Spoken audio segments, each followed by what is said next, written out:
Hi. Hi, Karim, could you talk, please? Yes. Can you hear me? Everything good? Hello? Yona, please confirm. I now check mine. How is mine?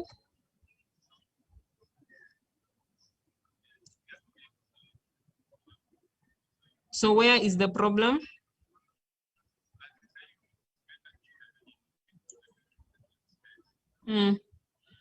So avoid to move around. Okay, pixelations zake.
Welcome to EU-Kenya Green Diplomacy Conference, which is part of our efforts in promoting a transition to a climate neutral, nature positive, resource efficient, and more circular global economy in line with the ambitions of the European Green Deal. My name is Katrin Hagemann. I'm Chargée d'Affaires of the European Union here in Kenya, which means that I am in charge as long as we're waiting still for a new head of delegation to arrive here. And I'm very honored to be your moderator throughout this first day. This two-day conference will consist of the government session taking place today and the public session with a wider range of stakeholders tomorrow morning from 10 a.m. to 1 p.m. In today's session, I am excited to see the variety of high-level speakers from the government of Kenya, from the European Union, and from the EU member states. The fact that we are here today, the EU team and the Kenya team, already stresses the importance of this conversation. Why is this conversation so important? In the first place, the rapid deepening of the environmental crises hamper our planet's capacity to sustain human well-being and put at risk the realization of the 2030 Agenda for Sustainable Development and its Sustainable Development Goals. The efforts to address the environmental crises are even more urgent as the world struggles with and makes efforts to recover from the COVID-19 pandemic. The stimulus packages and investments must lead to a green recovery in order to achieve a truly sustainable development without undermining the wealth of future generations. The recovery must also strengthen our resilience to possible future pandemics, as well as correct the negative impacts of our past mistakes, including unsustainable economic models. This conference is our way to show leadership, jointly with our partners, to take on this challenge. The EU, with Team Europe, and our highly esteemed partners in Kenya. I am a scientist myself by training, and therefore I do trust and understand the alarm bells that my fellow scientists have been ringing, repeatedly alerting us more and more urgently to this global crisis. The ecosystem that is our planet is highly complicated, as a highly complicated interconnected system. We cannot fix such an ecosystem with small pockets or islands of action. Instead, we need solid and ambitious multilateral agreements to tackle our biggest issues on a country, but also on a multilateral and global level. Our actions might depend on the context, but our support for each action should be united. The EU and Kenya are highly aligned on an ambitious climate, biodiversity, and environmental global agenda. Kenya has prioritized transition to a green economy, combined the needs of to generate growth and create employment with the sustainable conservation of the environment and natural resources, resilience, and a reduced negative climate impact. The approach aims for a paradigm shift and an economic model that combines sustainable growth with environmental conservation and climate resilience.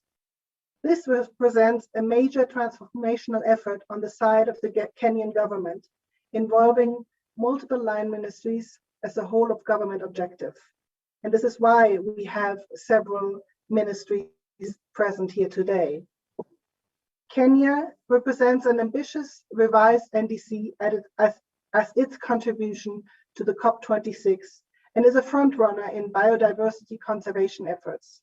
As a host of the UN environmental program UNEP, Kenya promotes impactful results of UNEA 5, including on marine litter and plastics pollution. This conference, therefore, provides an opportunity to strengthen the alignment of the EU's and Kenya's priorities for the upcoming global negotiations and to discuss a concerted outreach to countries in the East Africa region and globally. The EU will also take this opportunity to demonstrate how our cooperation programs and those of our member states present in Kenya will support Kenya's green transition and post-COVID-19 recovery with the next multi-annual indicative program and our Green Deal Team Europe initiatives. Without further ado, I would now like to appreciate all speakers here present today and will now formally begin our EU-Kenya Green Diplomacy Conference by inviting His Excellency, Mr. Keriako Tobiko, the Cabinet Secretary for the Ministry of Environment and Forestry, to give his introductory remarks. Your Excellency, you have the floor. Thank you very much, Your Excellency. Excellencies, colleagues, distinguished participants, ladies and gentlemen, good afternoon. I wish to appreciate the delegation of the EU for convening this important virtual conference on the EU green diplomacy, and also join the moderator in warmly welcoming you all to this event. Kenya and the EU have had a long-standing relationship and collaborative framework in a number of thematic areas on environment, forestry, climate change, renewable energy, circular economy, climate smart agriculture, among others. Today's meeting comes at a time when humanity is faced with the triple interconnected global environmental emergencies of biodiversity loss, climate change, pollution, and waste that threaten ecological integrity as well as the well-being of mankind. It also comes at a time when the world is grappling with the devastating effects of COVID-19 pandemic. The pandemic reminds us that the business as usual approaches have not and cannot be adequately preparing us and humankind for these emergencies. Further, this meeting comes shortly after the historic virtual UNEA 5.1 meeting, which was held in February of this year, which discussed, among others, and applauded the landmark scientific report prepared by UNEP titled Making Peace with Nature. And I suppose that the EU Green Deal really is about making peace with nature. Significantly also, this conference takes place as the global community is preparing to hold and celebrate key environmental events and conferences of state parties, COPs, including the World Biodiversity Day that we shall be celebrating on 22nd of May, whose theme is "We are part of the solution." I suggest that we are here today, both sides, to be part of the solution. And secondly, the World Environment Day to be held on 5th of June this year, whose theme is ecosystem restoration, and also will be focusing on resettling our relationship with nature, again, making peace with nature. This will be followed shortly on the 17th of June 2021 with the World Day for Combating Desertification. Again, the theme is turning degraded land into healthy land, dealing with nature and making peace with nature. In October of this year, we will have a COP15, the CBD conference in China. And of course, then this will culminate in the climate change conference under the UNFCCC, COP26 in November in Glasgow, the UK. Kenya, as the environmental capital of the world and as a leader in environmental diplomacy, is taking, and as it has always done, the lead role in the aforementioned events and conferences. And I would want to assure the EU team of our fullest cooperation and support in this regard. Kenya's leadership in the area of environmental diplomacy has been demonstrated during high-level events attended and commitments made by His Excellency the President Uhuru Kenyatta in the following events, among others. The One Planet Summit, which was held in March of 2019, co-hosted by Kenya and France. The United Nations Secretary General Climate Action Summit, again in 2019. The High Level Climate Ambition Summit held in December of 2020. The Global Adaptation Summit held in January of this year. The UN Security Council meeting that discussed climate change and security in February of this year, and others, and more recently, of course, the Leaders Summit on Climate, which was convened by the US President Joe Biden in April of this year. Further, Kenya has signed and ratified key multilateral environmental convention, treaties, and agreements. Mayors and moderator, you mentioned to them, you alluded to them, which under our Constitution, Article 2, Sub-Article 6, do form part of the laws of Kenya. So by our Constitution, all the mayors that Kenya has ratified have the force of law. In ratifying these and such mayors, Kenya acknowledges and underscores the universality of environment. Environment does not know, nor does it respect territorial boundaries. And the importance, and Madam Moderator, you mentioned, the importance of multilateralism in dealing with global environmental. No country acting alone, single-handedly, can solve or purport to solve these humongous environmental challenges. As indicated in the concept note, and Madam Moderator, you already have mentioned, this conference, the concept note for this conference, the EU-Kenya joint diplomatic efforts are intended to advance, developing a common position between Kenya and other countries, advance a just transitioning to a more sustainable, climate neutral, resource efficient, circular economy at all levels, national, regional, and global levels. In this regard, Kenya has also made significant achievements in promoting environmental sustainability and the greening of our economy by, among others, banning of single-use polythene bags nationally and single-use plastics in protected conservation areas, developing a sustainable waste management policy and bill which has already been approved by Cabinet and is pending before our National Assembly. Developing regulations on extended producer responsibility, as well as regulations on plastic and chemical waste management and e-waste as well. Developing a green growth, and this is very important, green growth and employment strategy and action plan, which is already under implementation. And undertaking massive nationwide tree planting campaigns and forest landscape restorations under the Bond Challenge, AFR 100. And here in Kenya, we call it the Greening Kenya Initiative. And I'm sure during the technical discussions, teams will share the details of these.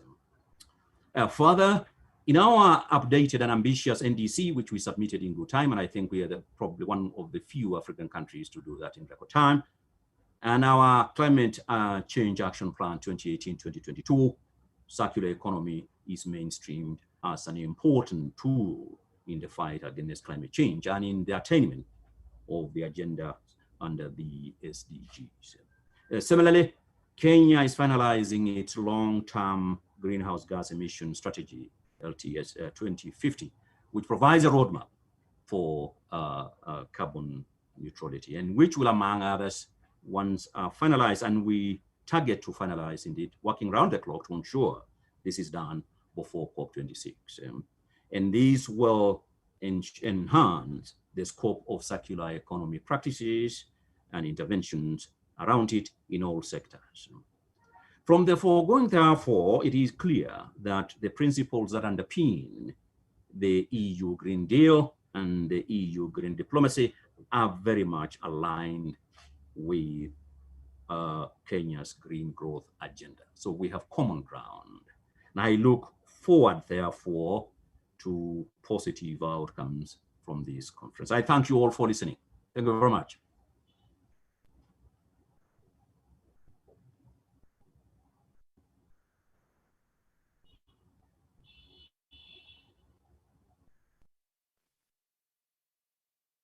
you very much, Your Excellency, for these very good introductory words. I very much appreciate the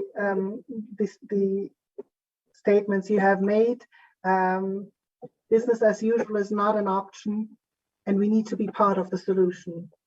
I think before we go into the question and answers, we go first to my own commissioner to also address us to begin with.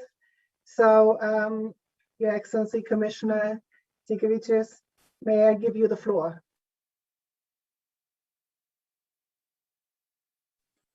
Thank you very much. And your Ambassador Hagemann, Cabinet Secretary Tobiko, ladies and gentlemen, of course, thank you first of all for this invitation. I was very keen to take part to today's discussion because, as you know, Kenya is a key partner for the EU. We are very closely aligned on the importance of environmental protection, ambitious climate policies, and the need for a green economic transition. And I really think that we can do more on these topics working together. We could cooperate more closely on files where we have a strong mutual interest. I hope this conference will help us to do that in the run-up to EU-AU summit, because we have every interest in strengthening our ties. Together we can be stronger than the sum of our parts. And so for the next 10 minutes or so, I would like to quickly review some of those areas where I see possibilities to step up our collaboration. I'll also walk you through the European Green Deal, which is driving the policy agenda for Europe. And I want to reassure you that we want to take that agenda forward in close collaboration with partners like you. We can't ignore the global context. Europe has been hit hard by the pandemic. And I know the consequences are huge in Africa as well. In a global crisis, you need exceptional measures. And the EU and its member states have now mobilized more than 40 billion for the global response. The crisis has taught us many things. Some people were surprised to see how fragile our economic model is and how urgent it is to become more resilient. We have to take what we can from the crisis. And to me, more than anything, that means making sure we will build back better. This is also the thinking behind our Green Deal. It was adopted before the pandemic, but it serves as a ready-made roadmap to recovery. There is a long-term goal at its heart, a shift towards a regenerative economy, an economy that starts to reverse climate change and environmental degradation, where we minimize pollution. It's a more circular economic model, more suited to the long-term interest of future generations and better equipped to deal with unexpected shocks. I don't think so. It's as environment policy or even climate policy. It's really a policy for the whole economic model. There are actions to transform EU industry as a whole, from agriculture and energy to transport and construction. Wherever we see environmental challenges, we strive to turn them into opportunities for greener and better growth. To do that effectively, we need partners like-minded countries like Kenya. And I think in particular of three big areas where we do that for our mutual gain. The first one is climate. In Europe, we have taken a decisive step and set the bar very high with a 55% reduction target for our emissions by 2030 and a climate neutrality by 2050.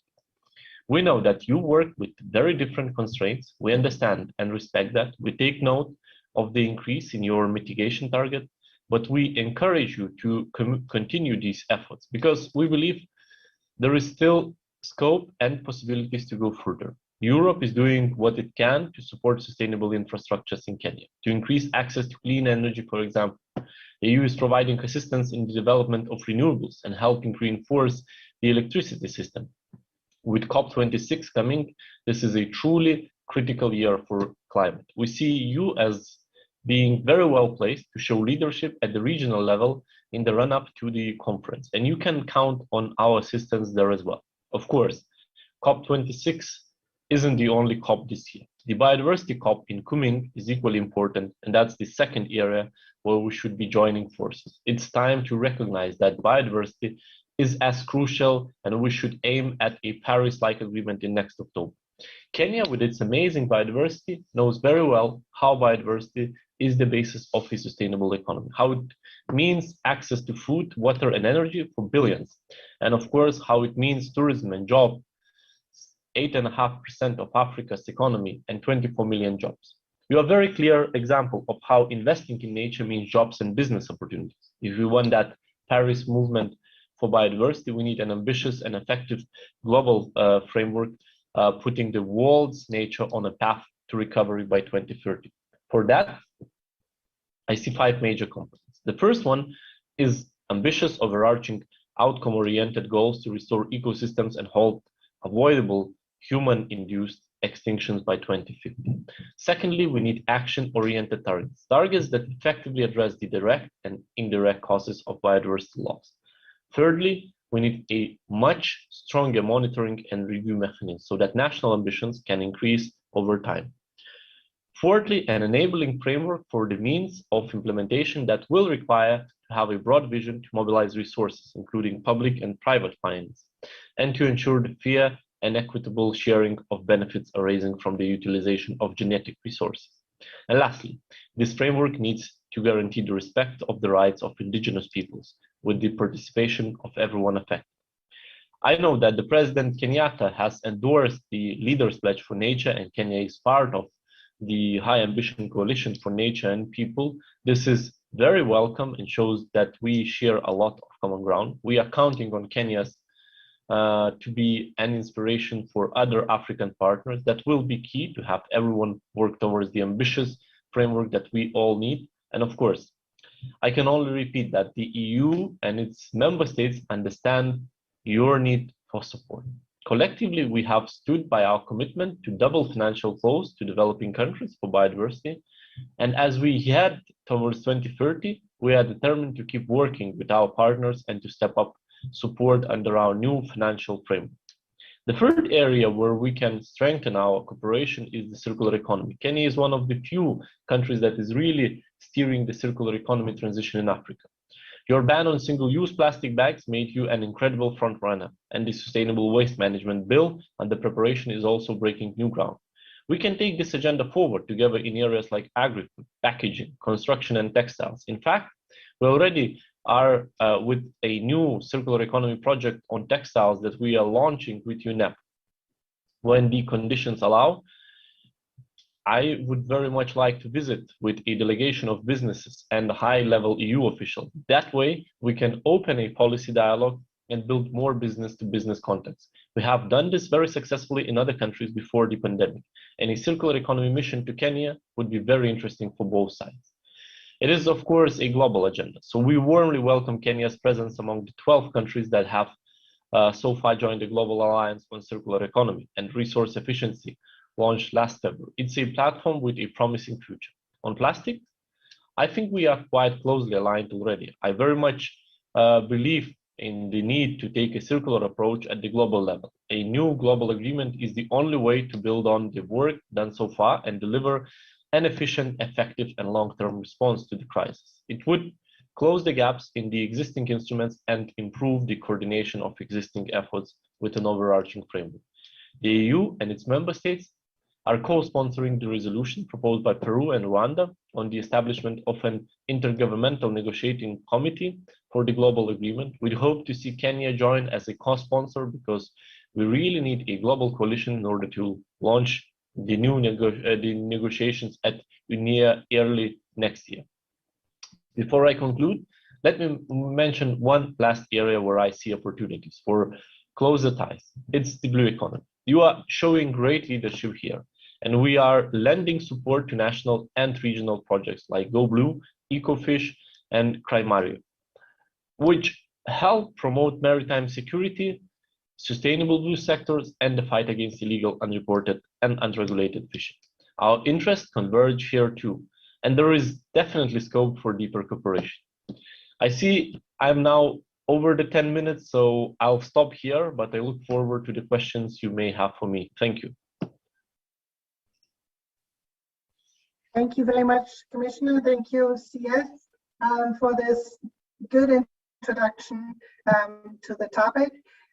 before I hand over to highlight some questions, I just want to also encourage those of you who are not following this within the Zoom part, but are following via KTN and online, that you can also ask questions. Then you have to do it via the YouTube channel of KTN or via Twitter and Facebook. So I will encourage all of you to do so, so that we have a lively discussion for now. But first of all, let me start with on my side, unless there are questions already coming up, to have some that CS nicely said the EDG is about making peace with nature, a study that also was funded by the EU. On the other hand, Kenya is a global leader on climate, biodiversity, plastics pollution. So how can we share the good experiences and increase the high ambition coalition globally to deliver for climate and biodiversity COPs and UNEA 5? CS, would you like to answer that, or did I?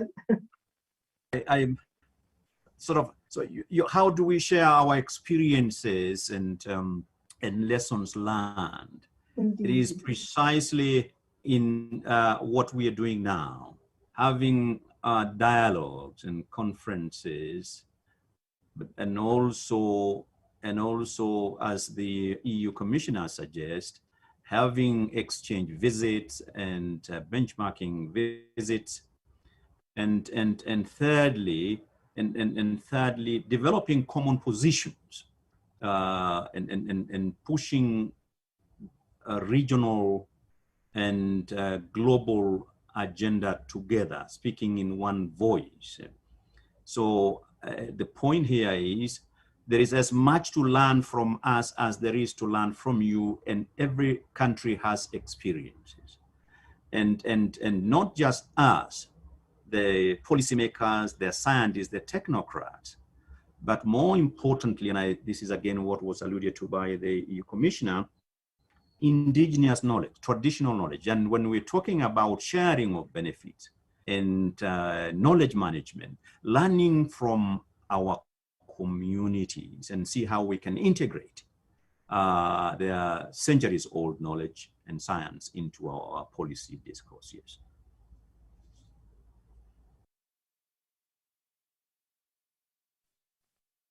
Thank you very much for that.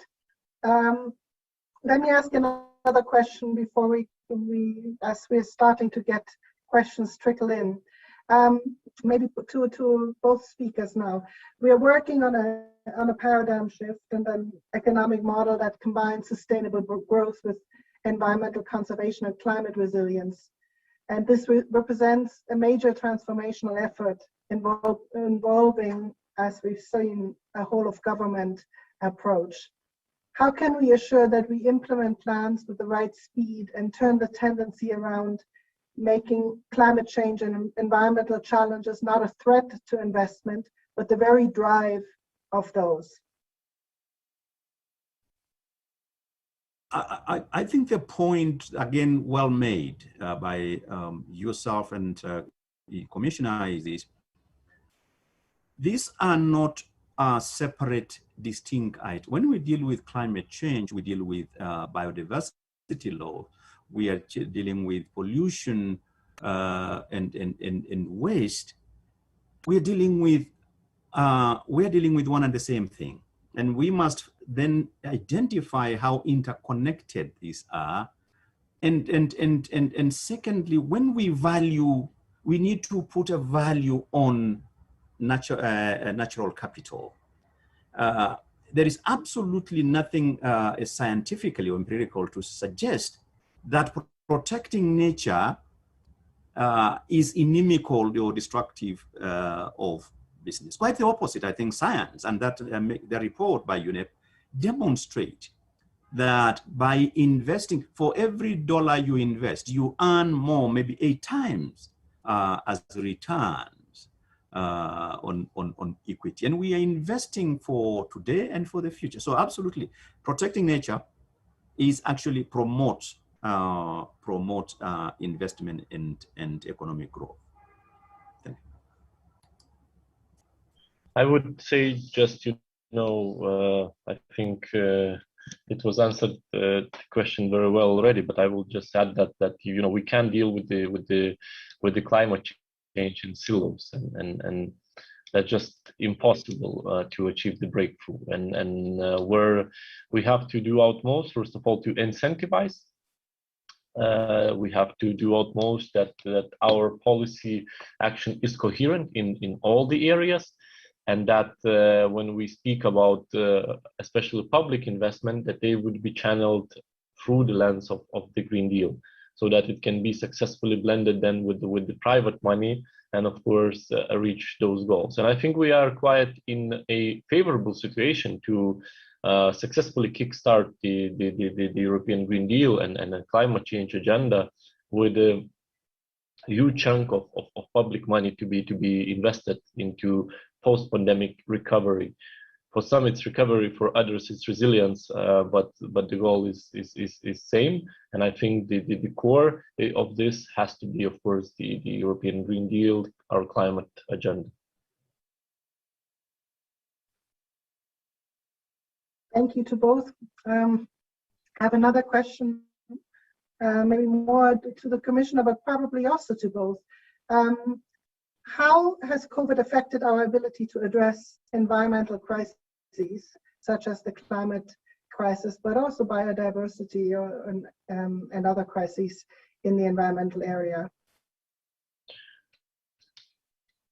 I would say that on the opposite, it actually draw more attention to especially biodiversity loss, because we know that the COVID is linked with our loss of nature, loss of natural walls, and of course the closer we are to nature, the nature can strike back. And I think this was a good alarm call to everyone, that we can't take anything for granted. Things which look impossible to be taken from us, things like seeing your relative, or going to school, or study,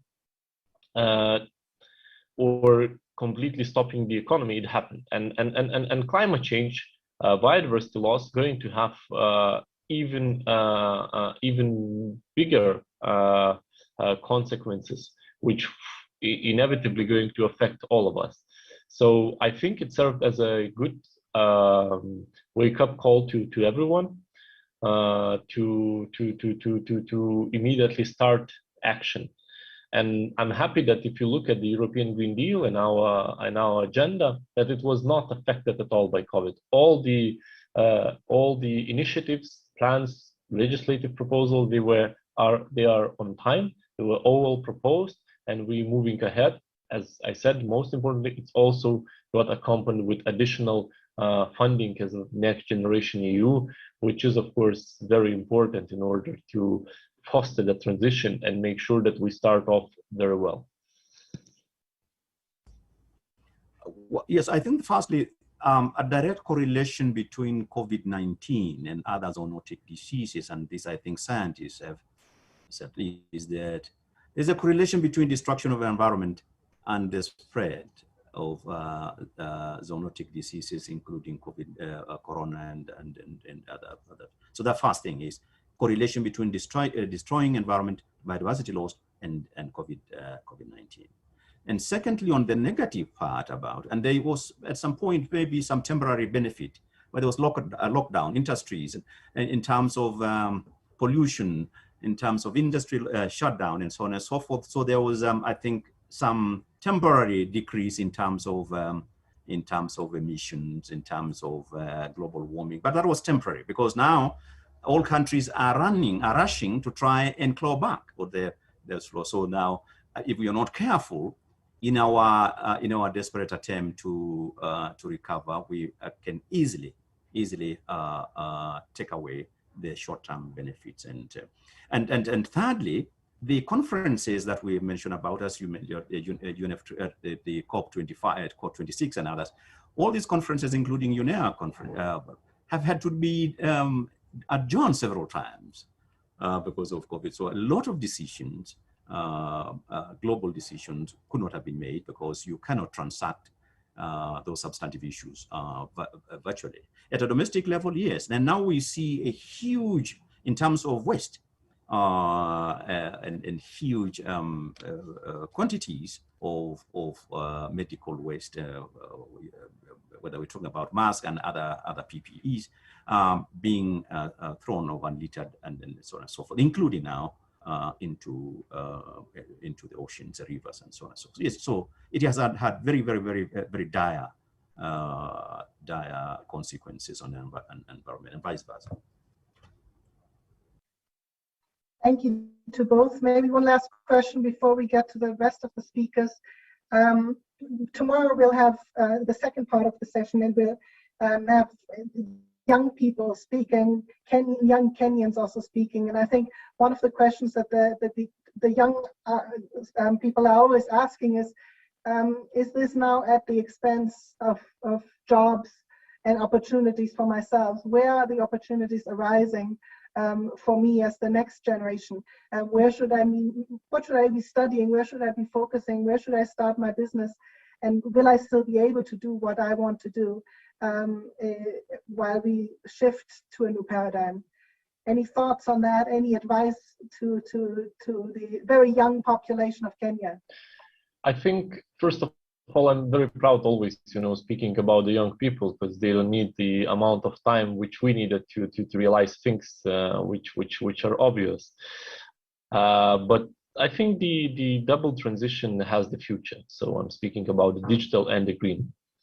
And young people usually they do not need major reskilling and change in behavior, acceptance of new technologies.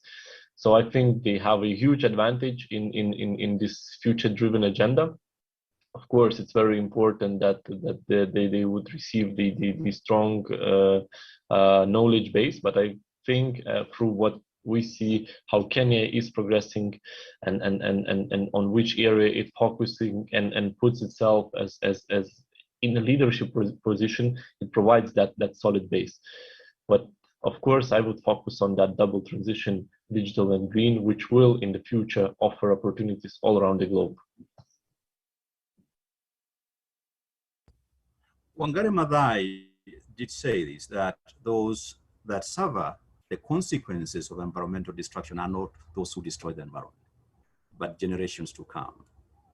So what we have done ourselves and what the past generations have done in destroying the environment, it is the youth who suffer and will suffer, their children and those generations yet to be born. And that is why the whole issue of generational equity, intergenerational equity becomes very, very, very important. So we are actually destroying their legacy, their future. And they cannot wait until we say it is enough. By the time we say we have destroyed the environment enough, they will be long dead. So it is important. And now you see the youth movement across globally and locally, regionally and nationally. They have decided that they must take up. Let's not wait to be invited, because they have a greater stake in the environment. Yes, there are opportunities here, and already we said green jobs. During COVID-19, the lockdowns, we employed a number of youth to help us do environmental cleanups and so on and so forth. So, and the whole issue of circular economy will come with huge jobs, green jobs, and clean jobs. And yes, there are opportunities, but the young generation have a greater stake and must, as they already are doing, take their rightful position in asserting the right to protection of nature. Thank you. Thank you, CS. Thank you, Commissioner, for making so much time available. We're now moving to the second set of speakers of this introductory first day on this, and I think you've given us all very good insight. Without further ado, I would like to move to the first speaker in the second round, which is the Cabinet Secretary for the National Treasury, answering maybe the questions of how are we going to pay for this all, both on our side and your side. Cabinet Secretary, may I give you the floor?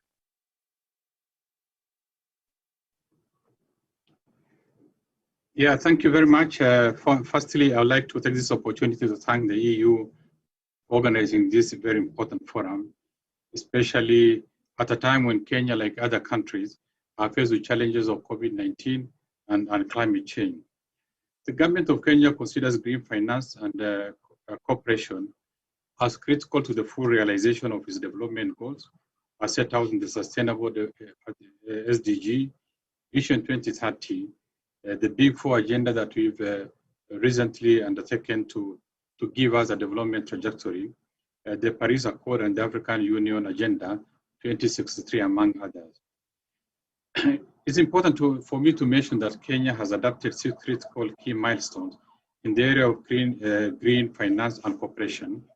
First, in the areas of the policies, legislation, and strategy, the achievements in these areas include over 11 policy documents and legislation instruments in the last 10 years, which they include the National Climate Finance Policy, the Green Finance Incentives Framework Policy, the Green Bond Initiative Program, the Bond Issuance Guidelines and Manual, the Kenya Sovereign Green Bond, among very many others, among the 11 that I had mentioned.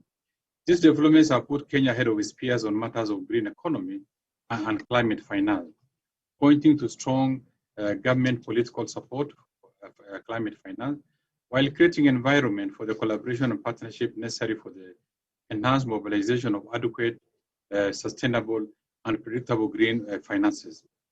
This framework will enable the private sector, development partners, and government agencies to work together to deliver optimal outcomes envisioned in the deepening of green financing in Kenya. Secondly, is the area of the national green finance institutional strengthening. The second area is in line of green finance at the National Treasury, where we are mainstreamed, not only in the National Treasury, but at the same time also the line ministries and departments at both the national and the county governments, and providing effective institutional framework for coordination and management of green finance flows through coding, tracking, and reporting. A clear example of public finance management system, which has played a key role in ensuring transparency and accountability for green financing from various sources. This has resulted in greater confidence from partners, enabling tapping to diverse green funding sources like the Green Climate Fund, the Green Climate Investment Fund, and Green Adaptation Fund, among others. Thirdly, in the area of cooperation and devolved green finances, Kenya has put in place this elaborate mechanism with non-state actors, including the private sector, to accelerate mobilization of green financing through public-private multilateral financial institutions. Kenya is indeed found a member of a number of global and continental green finance institutions, coalitions, networks, and partnerships, such as the Coalition for Finance Ministers on Climate Action, the International Sustainable Finance Platform, among others, through which Kenya has done and continues to share our experiences and achievements while playing a leading role in shaping the global green finance agenda. Fourthly is in the area of financing locally led climate action program. The post-COVID-19 economic recovery strategy under the theme Building Better, Back Better, a greener and climate resilient economy, making Kenya stronger, which has input from all 47 counties, continues to recognize the importance of inclusivity from the grassroots in driving the green economy and climate change agenda. This will create opportunities to create the institutional linkages necessary to devolve funds from the national level to the county level support climate change initiative. The 10-year financing locally led climate action under the National Treasury seeks to mobilize over $1 billion to support the update nationally determined contribution. Over 50% of all counties in Kenya have established county climate change fund and dedicated at least 2% of their development budget to climate adaptation action and to building local climate resilience infrastructure. Fifth is in the area of green finance and how to mobilize for the strategy. Kenya has made impressive progress in mobilizing green finances and developing a system for monitoring, coding, tracking, and reporting green finance mobilization, expenditures, results, and impact to enhance accountability and transparency in line with the Paris Agreement. Kenya recently concluded a landmark study on the landscape of climate finance in Kenya and on the roadmap to implementing Kenya's NDC March 2021, which successfully tracked and placed Kenya's green-related investment, putting close to USD 2.4 billion. Notably, of this amount, public resources from domestic and international providers accounted for close to 60% of green investment, while the private sector accounted for the balance. Kenya has also attracted an estimated USD 4.6 billion for green projects and programs in various sectors, with the green energy sector accounting for 40% of flows and related projects. Several green financing windows remain open to Kenya, such as the Green Climate Fund, the Global Environmental Facility, and Adaptation Fund. Outside this framework, a host of bilateral and multilateral funds exist alongside our national budget allocation and private investments by Kenyan companies. In view of these and the need to consolidate and ensure faster transition to a green economy, net zero carbon by 2050, Kenya wishes to expedite the establishment of the Kenya Green Investment Bank to accelerate the mobilization of additional predictable and sustainable green finances to support the public and the private sectors develop bankable green investment pipelines. Kenya will operationalize the Nairobi International Financial Center Authority, which is already in the pipeline. Already a board has been constituted to make Nairobi a formidable center for attracting green investment and green private capital to the region. On the new innovative mechanism for mobilizing green financing, Kenya has developed green financing under the Green Manufacturing and Consumerism Initiative. Kenya has enhanced its fiscal and space for savings through the removal of subsidies and counterproductive to the achievements of its green agenda. Kenya also continues to support the green debt swap, allowing for the redirecting such savings to financing low-emission green investment and the restoration of forest ecosystems, degraded land, and seascapes. We are also expanding and diversifying our donor base to include bilateral and multilateral funding under the framework, while introducing a carbon trading and offset scheme. The government is at an advanced stage in establishing the Kenya emission trading systems, allowing companies and organizations to buy emission allowance and thereby enable Kenya to meet our commitments in limiting green emissions through certification of emission credits.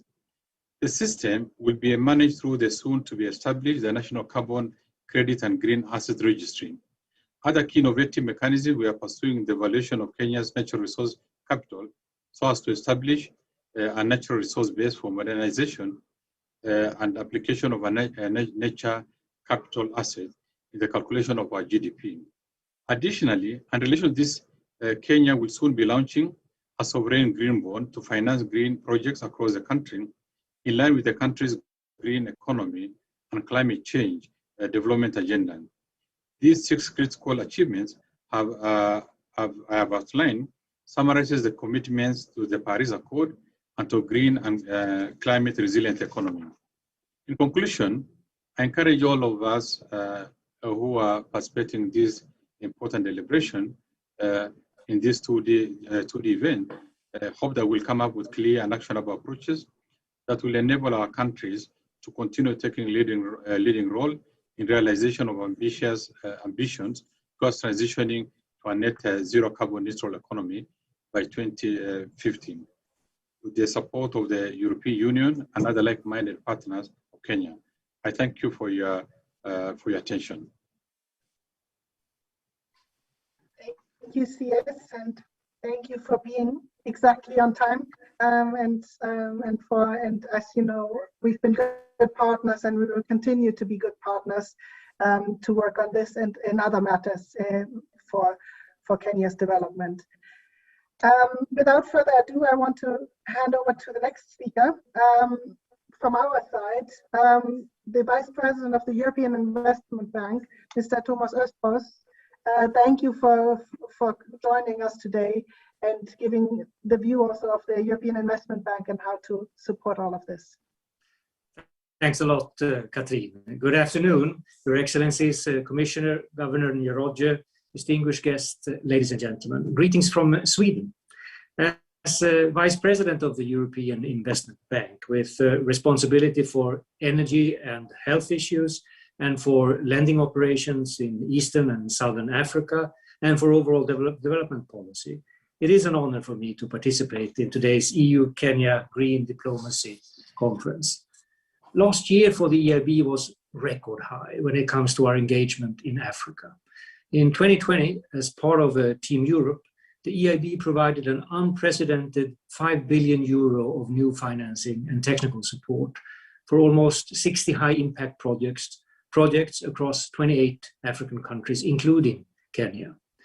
This financial backing and shared expertise is accelerating private and public investment to strengthen local responses to new health and economic challenges unleashed by the COVID-19 pandemic, unlock private sector investment, accelerate green transition, and improve access to clean energy, drinking water, and key services. EIB engagement in 2020 included our largest ever support for climate action on the continent and in sub-Saharan Africa, whilst 71% of new EIB financing supported investment in fragile states and less developed regions. Africa and the European Union share the common goal of accelerating the green transition and unlocking sustainable development to build a better future after COVID-19. In spite of the challenges of COVID, this partnership has been deepened and enriched in recent weeks. Ahead of the EU-Africa Green Investment Forum, the European Investment Bank and the Portuguese EU presidency brought together more than 3,000 political, development and civil society stakeholders from across Africa and Europe at 26 Green Talks. From Maputo to Berlin and from Luanda to Paris, thousands of development, environmental, financing and policy experts provided insights into successful solutions to harness renewable energy, protect communities from changing climate, building a blue economy, and scaling up high-impact investments to create opportunities and improve lives from accelerating the green transition. The Green Talks included a stimulating discussion on scaling up green investment by private sector partners that took place in Nairobi with East African Community Secretary General Dr. Peter Matuki offering an inspiring opening speech.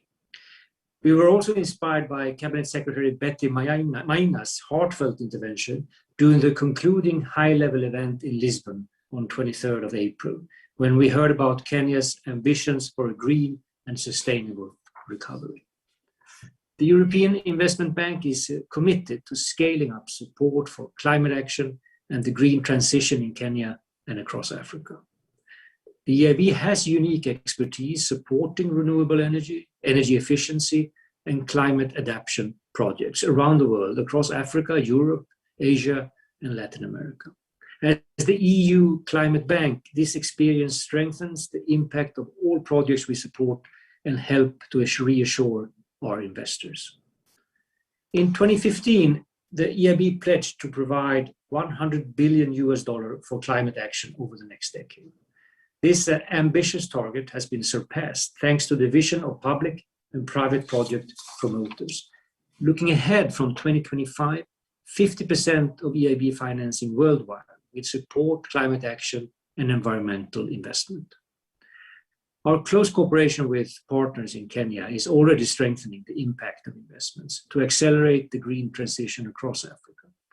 Allow me to highlight 3 examples of visionary Kenyan investment backed by the EIB, inspiring transformational investment also elsewhere.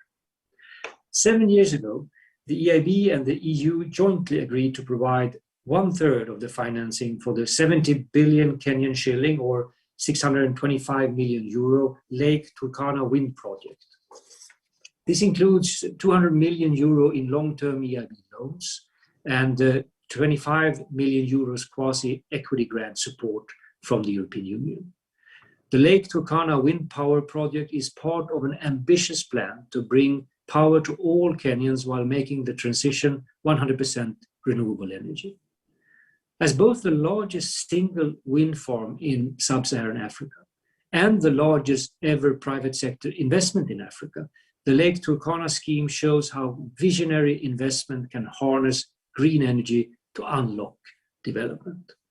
Now fully operational, the 365 wind turbines installed on a day over a year are providing a significant portion of Kenya's energy needs and supplying reliable, low-cost wind power to the Kenya national grid.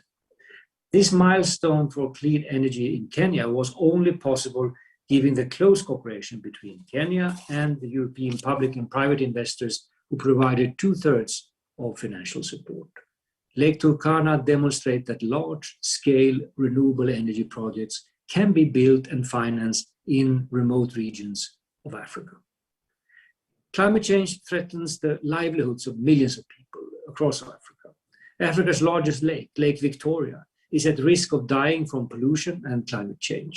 Untreated waste dumped into the lake risk killing off local wildlife and fish stock.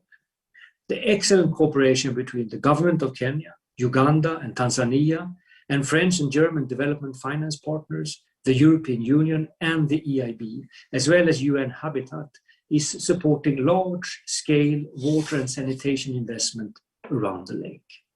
In Kenya's third largest city, Kisumu, about 50% of the population had no access to running water, with most people buying water of poor quality and at high cost from water vendors. At the time, only 8% of the residents benefited from continuous water supply. Thanks to a joint support by the EIB, the Agence Française de Développement and the EU, thousands of Kenyans living on the shores of Lake Victoria will soon benefit from transformed access to clean water and improved sanitation thanks to new climate adaptation investments. New investment will be expanding the water and sanitation distribution network in Kisumu, including 2 informal settlements and expanding water supply to the neighboring towns of Ahero and Maseno. This impressive project will support the preservation of the environment and the fragile ecosystem of the second largest freshwater lake in the world, thanks to improved sanitation leading to reduced pollution.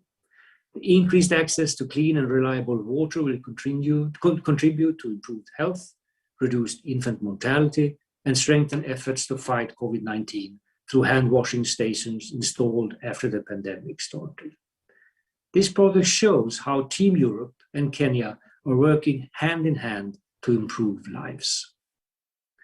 In Kenya and across Africa, the most vulnerable rural communities are threatened by a changing climate and more extreme weather events that destroy agriculture activities and impact micro, small, and medium enterprises. The economic cost of climate change and weather-related events presents a huge financial burden, especially for the world's poorest communities. Households with low incomes and female entrepreneurs are the most vulnerable to these events, as they have few tools to manage risks or savings to fall back on. Consequently, when faced with extreme weather fluctuations such as droughts, floods, and storms, these households may be forced to resort to desperate coping strategies such as selling assets, reducing food consumption, or taking children out of school. The EIB is supporting the visionary Blue Orchard Insur Resilience Investment Fund, led by financial professionals based in Nairobi and Europe, which is strengthening climate insurance in developing countries. It is part of the G20 Insur Resilience Global Partnership that is already protecting 25 million people from climate uncertainty. Climate insurance reduces the vulnerabilities of individuals with low income to climate threats by providing insurance as a risk management instrument.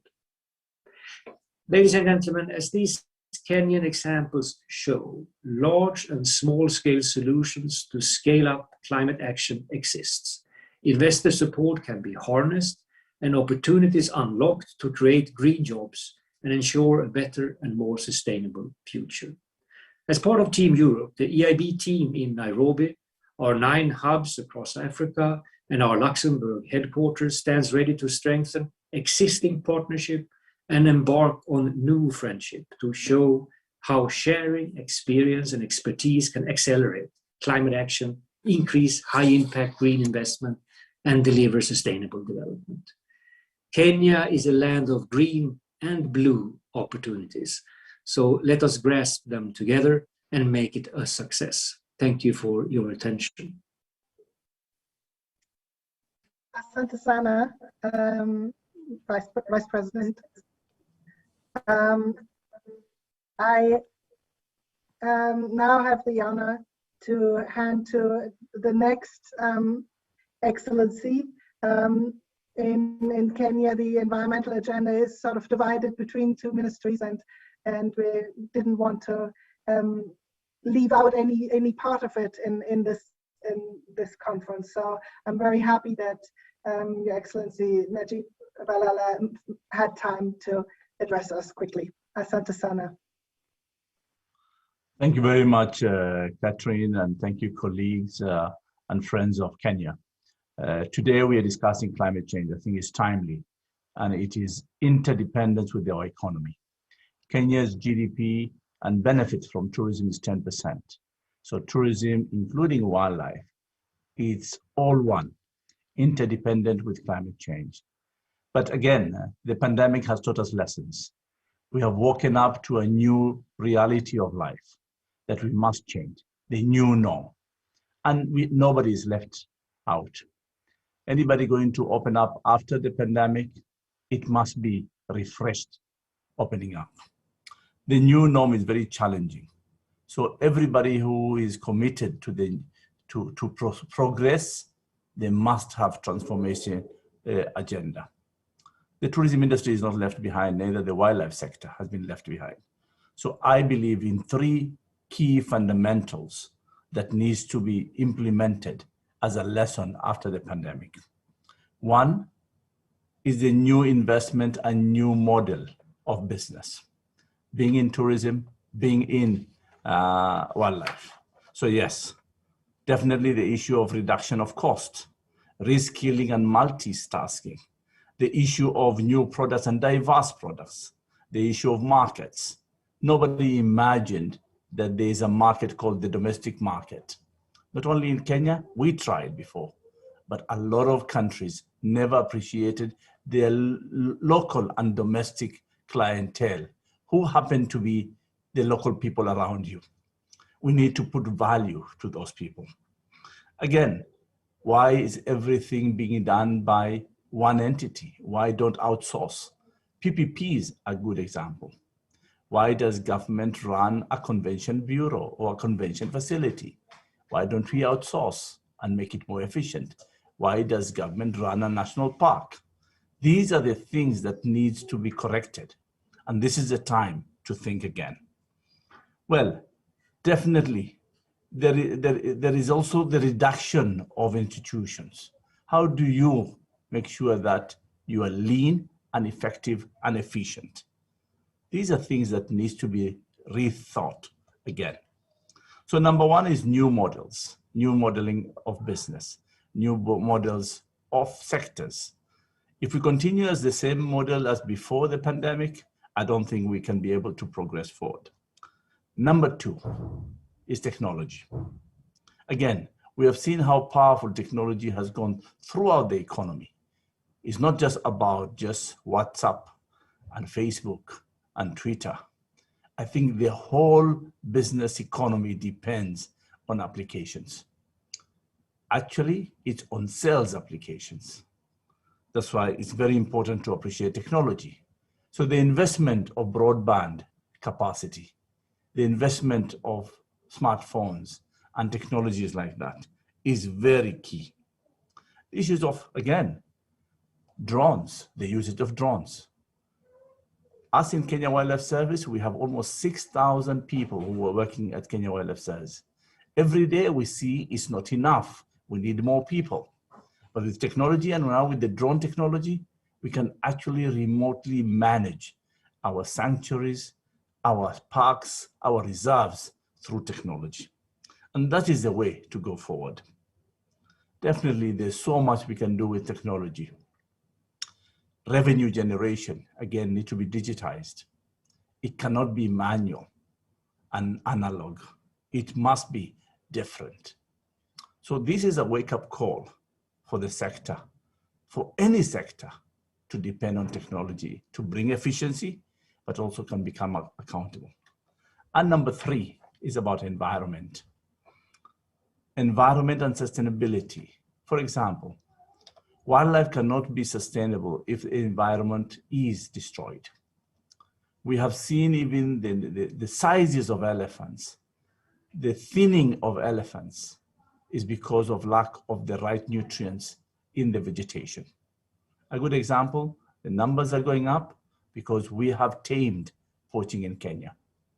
Yes, we need to do a lot to make sure it's zero poaching, zero markets for ivory and horns, rhino horns. But we need to make sure that the environment is sustained.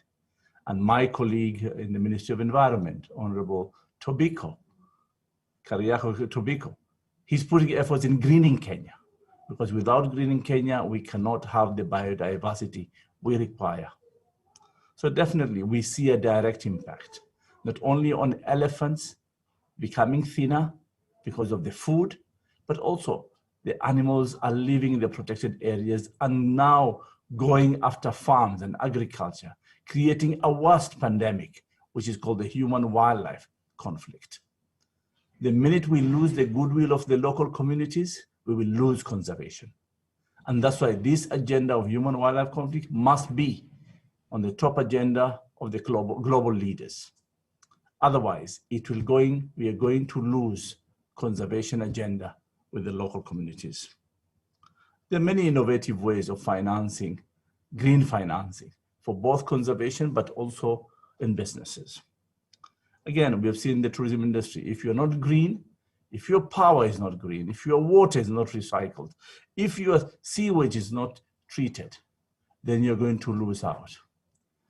Nowadays, the clientele dictates what the investors should do. And that is crucial, because otherwise we are going to lose out. We'll be left behind because the client knows it better than us, the investors. But also there's the issues. If there's one sector that has also misbehaved, it's the tourism industry. Pollution, consumerism, again, the carbon emission of aviation. We cannot do without it, but we need to address carbon emission in a serious manner. So Les, it is important for us to think on the issue of, again, carbon credits. That's very important. The issue of, again, we need to, how do we carbon financing through carbon credits? Establishing of nature fund through collaboration of government and development communities. Establishing of stimulus packages, but they must be green stimulus packages. Reengineering the payment of ecosystem services. How do we do it? Debt swap and conversion for nature.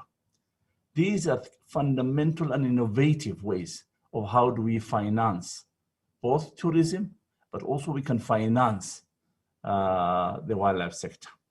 So mine is to say thank you very much for creating this. My brother, colleague from the Ministry of Environment, European Union, thank you very much. This is the time we need to seriously transform, base our situation on environment and how do we make our businesses green. Thank you very much. Asante sana, CS. Thank you for those words. We need to use the technologies, new technologies. Thank you. We'll be working on that for our next programming. EU is not just the institutions in Brussels and the delegations, but it's also the member states. And therefore, we're very happy to have some of them join us as well in this conference.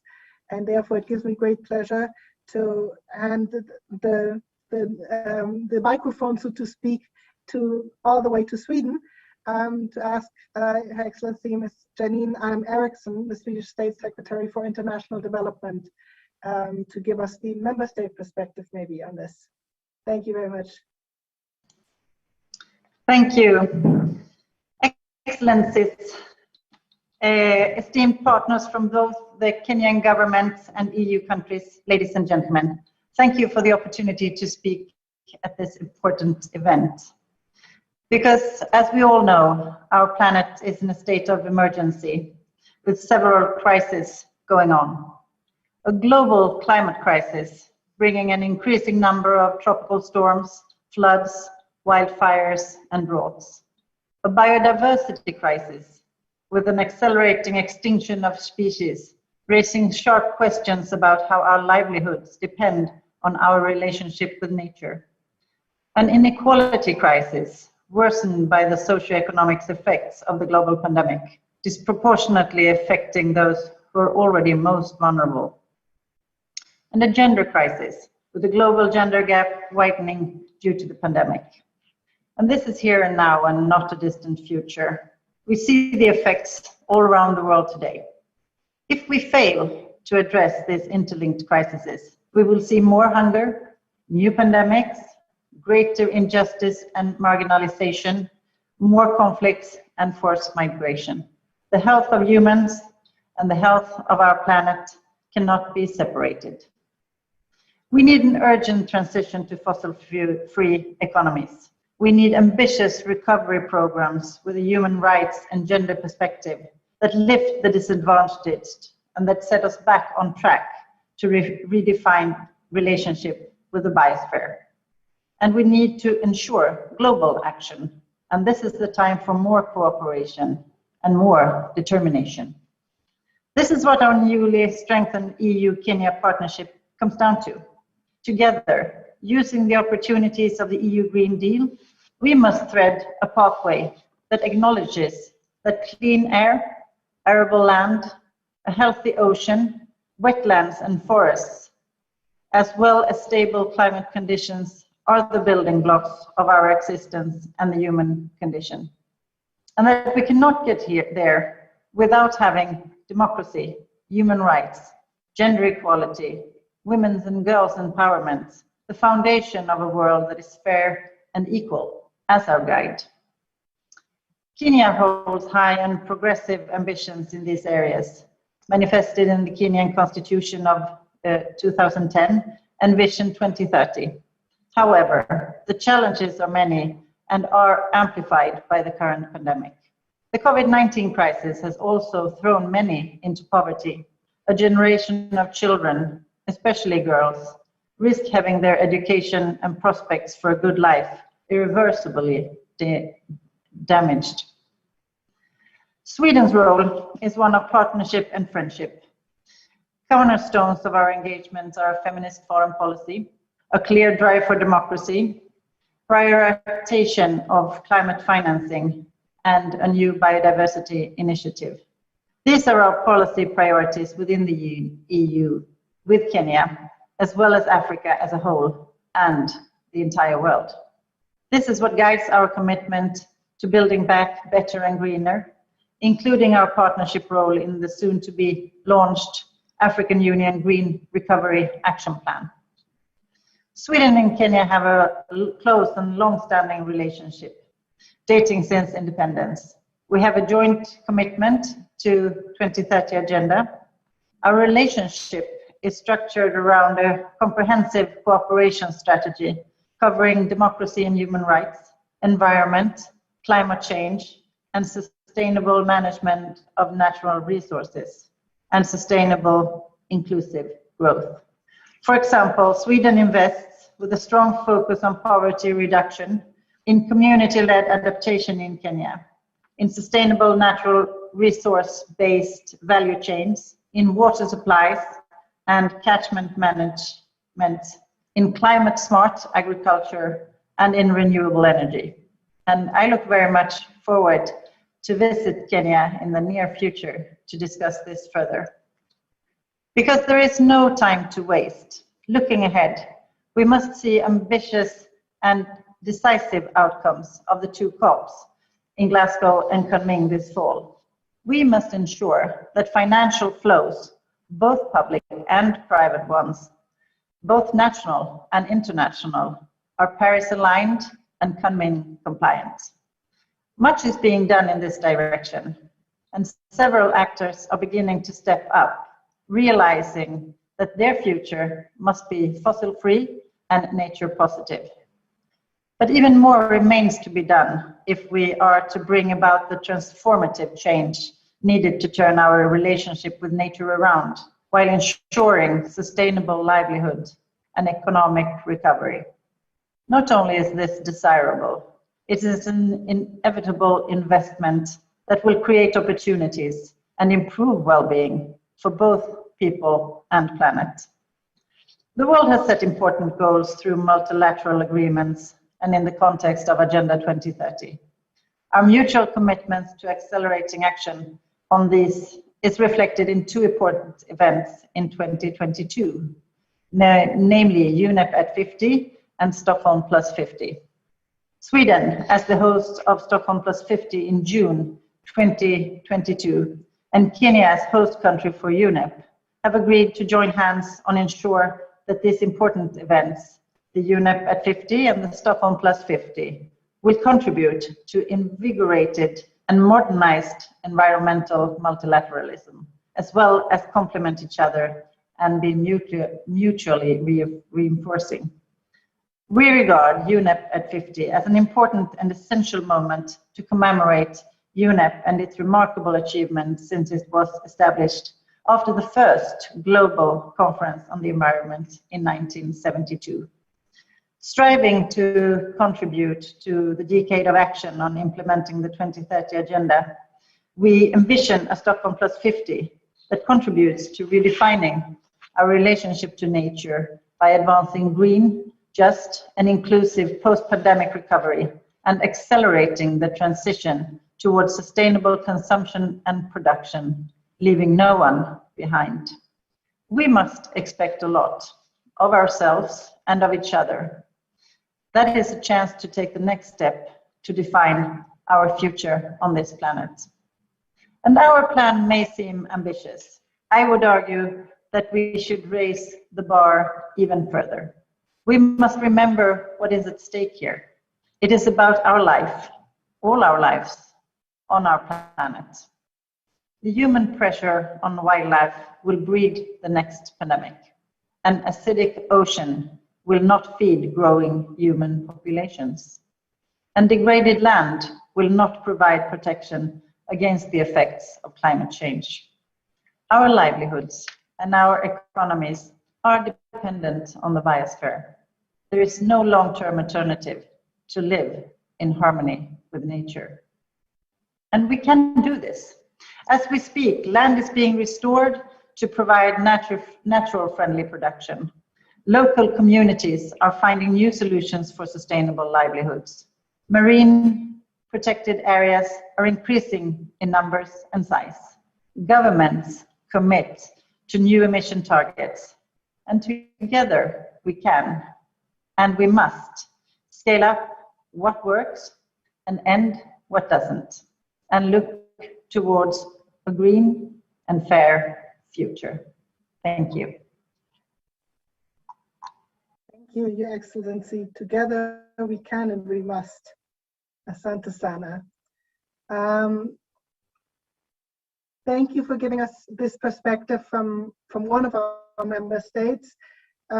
We have two more member states, but before we turn to them, we've been talking also about how to finance. We've heard from the European Investment Bank, but it's also good to hear locally from the banks. And therefore, I'm very, very pleased that His Excellency, Mr. Patrick Njoroge, the Governor of the Central Bank of Kenya, is able to join us today as well. Welcome, Your Excellency. Good to see you again. Thank you very much, Excellencies, ladies and gentlemen. I'm pleased to be with you today and grateful to the organizers for arranging this important conference. We meet at an important conjuncture where the ravages of floods, droughts, and other natural catastrophes continue to impact Africa, Kenya included, despite contributing the least to global emissions. We also meet as the global discourse increasingly shifts to recovering from the coronavirus pandemic and restoring the livelihoods shattered by the pandemic. Transitioning to a green economy will be at the heart of sustainable growth and shared prosperity for our citizens. At the Central Bank of Kenya, our vision is for a banking sector that works for and with Kenyans. The sector should not only provide financial services, but should also ensure they meet the needs of customers while also being aligned to environmental, social, and governance considerations. In a nutshell, we aspire for a world where all financial services are green, and each step brings us closer to that goal. What have we achieved so far towards realizing this vision? I will highlight 3 milestones. First, in 2015, the Kenya Bankers Association launched the Sustainable Finance Initiative. The Sustainable Finance Initiative is aimed at raising awareness on environmental, social, and governance risks and financing within the Kenyan banking sector. KBA, through the Sustainable Finance Initiative, has set up a comprehensive online training designed to enable financiers to create long-term value for the economy, society, and the environment. Currently, 38 banks are participating in the training, and over 30,000 bankers have been enrolled. Second, the first corporate green bond in East and Central Africa, issued by the Econ Group, was listed at the Nairobi Securities Exchange in January 2020. The bond was also admitted on the international security market segment at the London Stock Exchange in January 2020. Third, in November 2020, KCB Bank, Kenya's largest bank, was accredited by the United Nations Green Climate Fund as the first financial intermediary of the implementation of green financing in East Africa. As you are aware, the GCF is the world's largest climate fund, mandated to support developing countries raise and realize their nationally determined contributions, NDCs, ambitions towards low emissions, climate resilient pathways. It is a critical element of the historic Paris Agreement. While acknowledging these milestones, a lot more needs to be done to green Kenya's financial system. Accordingly, in this year of climate action, in the lead up to COP26, we will work with the banking sector to develop guidelines on climate risk assessment and embedding climate-related financial reporting disclosures in the financial sector. Green finance presents significant opportunities to banks and other financiers. However, as regulators, we must always be alive to climate risks. Climate risk is a growing threat to the financial sector, from physical risk to the loan portfolio arising from, among others, floods and drought. Further, transition risk may arise from the move to clean energy with abandonment of previous well-entrenched energy sources such as coal. Bank customers, therefore, may be left with obsolete stranded assets that were used to secure loans. We must therefore provide guidance to banks on how to identify, measure, and mitigate climate risk. Further, as a regulator, we need to incorporate risk in our prudential surveillance framework to pursue our core mandate of financial stability. On disclosures, we do not intend to reinvent the wheel. but rather draw from the task force on climate-related financial disclosures. The task force designed a set of recommendations for consistent disclosures that will help financial market participants understand their climate-related risks. Beyond the disclosures, the structuring of the recommendations around the core institutional elements of governance, strategy, risk management, and metrics and standards and targets will embed integration of climate-related risks and opportunities in banks. In our climate action agenda for Kenya's banking sector, we cannot walk alone. In the world proverb, you want to go far, go together. We will strive to walk with others on the same path, but who are farther ahead. In this regard, cooperation with the EU, the European Union, and in particular the European Investment Bank is pertinent.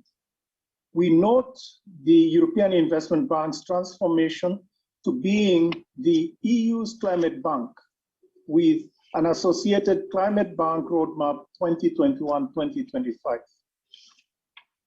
The European Investment Bank has been actively supporting Kenya's private sector development through the provision of medium to long-term funding to commercial banks on lending to small and medium-sized enterprises and micro-enterprises as well. In the past 10 years, the European Investment Bank has availed over 300 million euros to Kenyan banks to support critical sectors including agriculture, tourism, manufacturing, transport, construction, health, and education. We look forward to continued support from the European Investment Bank to Kenya's commercial banks as they embark on the climate action journey. The support required will also include technical and advisory support as we green our financial system. We remain committed to working with our development partners, including the EU, private sector, and other stakeholders to ensure that Kenya stays at the forefront of innovation in green finance in Africa. I look forward to the outcomes of this important conference as we build global collective momentum in this year of climate action. Thank you very much. Thank you, Governor Asante Sana, for speaking. We aspired for a world where all financial services are green. That's, I think, a worthy aspiration, and that's where we need to go to. We can and we must, as our Swedish colleague was saying. Thank you very much, and we look forward to continued work with you, and in particular between EIB and you, the central bank. It's been a long day, but we still have two more speakers. We're going back to member states. We have the Mr. Thomas Anker Christensen, the climate ambassador for Denmark. Thank you, Katrin. And I hope I can keep you alive and awake. I'm very energized by especially the strong interventions by our Kenyan colleagues, and I really want to congratulate them for the leadership that Kenya is taking in Africa, including the submission of the revised NDC and the impressive work on clean energy. And like Sweden, we are happy to work with Kenya in our support to the Lake Turkana project, and really the commitment by President Kenyatta to achieve 100% clean energy before 2030 sets an ambition for others to follow. So the Danish Prime Minister was very happy to be with President Kenyatta in the recent Biden summit and listened very attentively to his intervention. It is great that Kenya has also committed to submit its long-term strategy for 2050 before COP26. And with Kenya's strong climate policies, we think the next step is to ensure implementation. Also when it comes to adaptation action, and Denmark is happy to support Kenya in this endeavor, including through our development program and strategic sector cooperation, which I'll come back to in a moment. I also, Catherine, wanted to thank you and the EU for the Team Europe spirit with which we are working with Kenya, including on this event. The climate and green transition as a flagship area for the EU and for us is really has really put us on the map, and we're very happy to participate actively in this work. And I think Denmark in Nairobi also co-hosts the subgroup on circular economy, and we are very happy also from Copenhagen about this cooperation. So let me structure my few remarks around well, what we're doing as Denmark, what we're doing to scale up especially climate finance and the cooperation with Kenya, a few words on the private sector cooperation and the upcoming P4G summit where Kenya is also an active participant, and then finally a few words about COP26 and the CBD15. What have we done in Denmark during lockdown? We took action on green recovery by actually moving forward on climate ambition nationally, in setting ourselves a 70% emission reduction target for 2030 that was passed by law a year ago in June, in the middle of lockdown, with a climate neutrality for 2050 target, but also with action plans on all the major tracks of the Danish economy in close collaboration with the Danish private sector. We have a plan for decarbonizing our energy production probably by 2028, decarbonization of industry with a focus on cement, transport with a focus on electric vehicles, buildings and energy efficiency, waste and circular economy, where we are moving away from incineration and towards a lot of recycling, water, and this year we are still politically working on agriculture, land use, forests, and a green taxation scheme. So, I mean, we are embedding the recovery into our financial policies and a whole of government approach nationally, and we're also then trying to take this to the global stage. And my role is to help our ministers to, in a way, see how we can take our national ambition and create global action through the European Union, but also in our bilateral cooperation with countries like Kenya. We have 5 areas of focus in our global strategy. It's ambition, reducing emissions, adaptation, greening of financial flows, and finally private sector cooperation, including through value chains of Danish companies and production abroad, and an area like shipping where Denmark is taking a lead, both with Maersk in a Getting to Zero coalition on shipping, but also in a new project that we're about to launch on mission innovation for shipping, where we hope also that Kenya with its ports could be a strong partner. These 5 areas are sort of woven through our bilateral cooperation, and I will come back to both ambition and emissions and adaptation and finance and private sector when I talk about Kenya. But just to work on climate finance, maybe to start there, we are in the process of drawing up a new development finance strategy. It will be done later this year in the run-up to Glasgow, and we expect it to increase quite significantly the climate focus of our funding, not only for this year, but for the years to come, including with the Paris alignment of all our grants, pushing for development assistance to really be low carbon and climate resilient. Bilaterally, we have already almost doubled our funds to climate over the last 3 to 4 years, and we expect that level to go up again significantly. We are at a current level of about $0.4 billion. We're also focusing on mobilizing climate finance through our National Development Finance Institution, Investment Fund for Developing Countries, but also through the MDBs. And in our calculation, we are roughly right now at about $0.5 to $0.7 billion, which makes it a total a bit more than $1 billion in bilateral and mobilized financing. But also with an increased focus on adaptation, we think we are roughly at 50-50, maybe a little more to the mitigation side, but financing for that adaptation is expected to significantly increase in the coming years. So at COP26, we want to work with Africa, with the LDCs, with the vulnerable countries to ensure that their special needs are met, also, of course, through the EU, in particular in relation to adaptation, and that this is reflected in COP discussions and decisions. With Kenya, for the last 5 years, the Danish Environmental Protection Agency has worked with the Kenyan Ministry of Environment and Forestry and the Ministry of Industrialization, Trade and Cooperatives on strengthening regulation and management of resources, solid waste and wastewater in Kenya. That's through our government-to-government program, where Danish expertise, know-how, solutions, and good practices are shared with partners to promote framework conditions for sustainable development and green transition.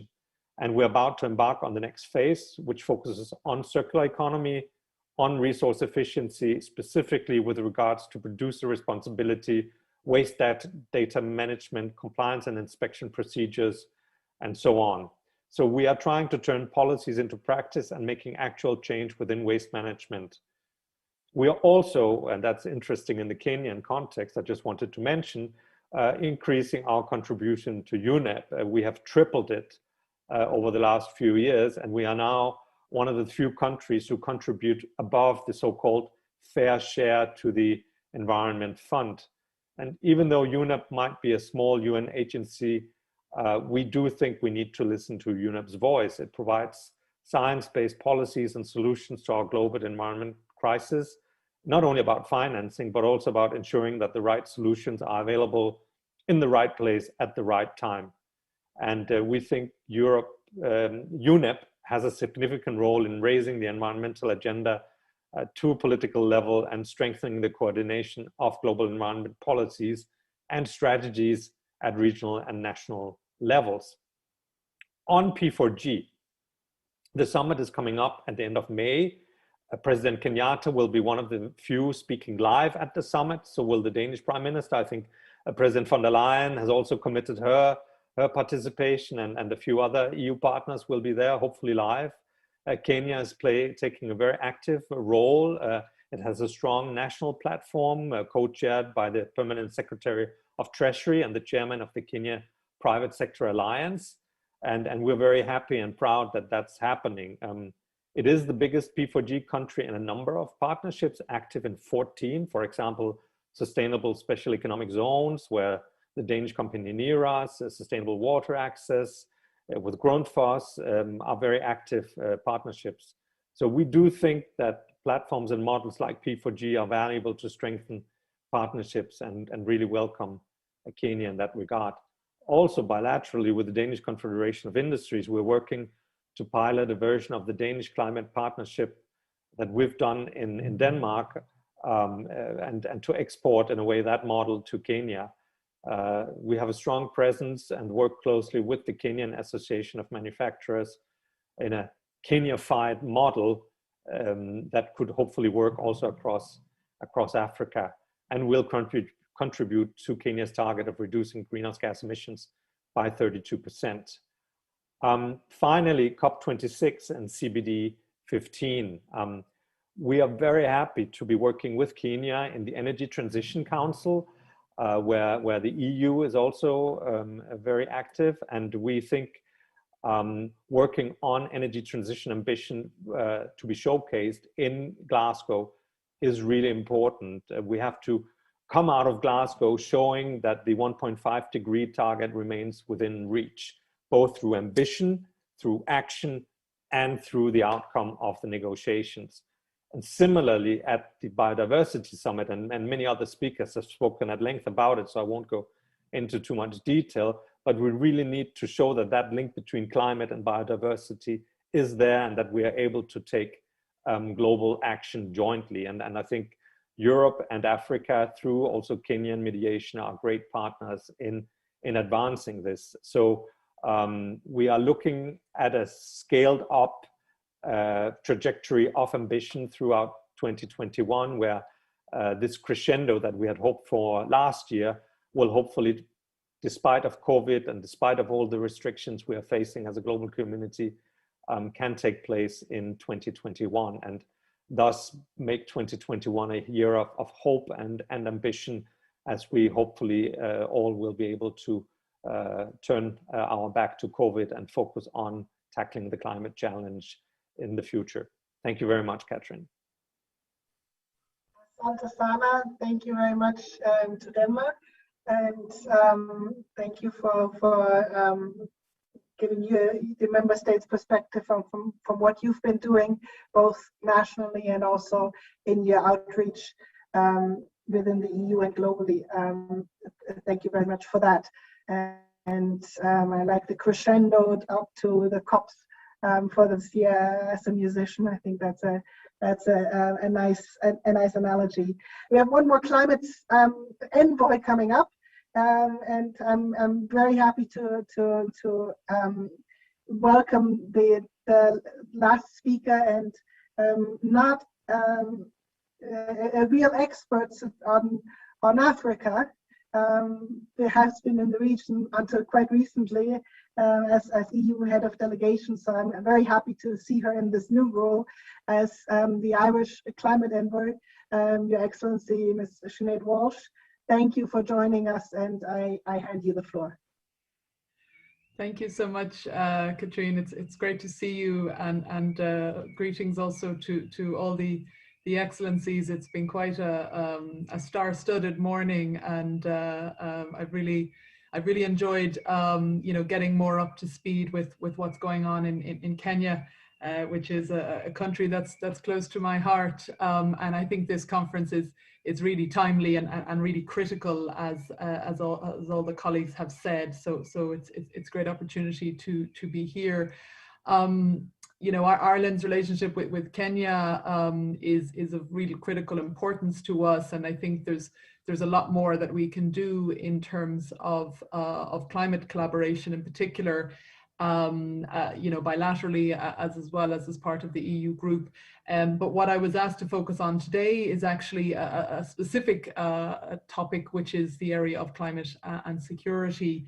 This is a key priority for the EU and for Ireland at the UN Security Council, where we're serving as the co-chair of the informal expert group, the new group that's been established along with Niger, and I'm aware this is a really key issue for Kenya. So I will just say a few words about this.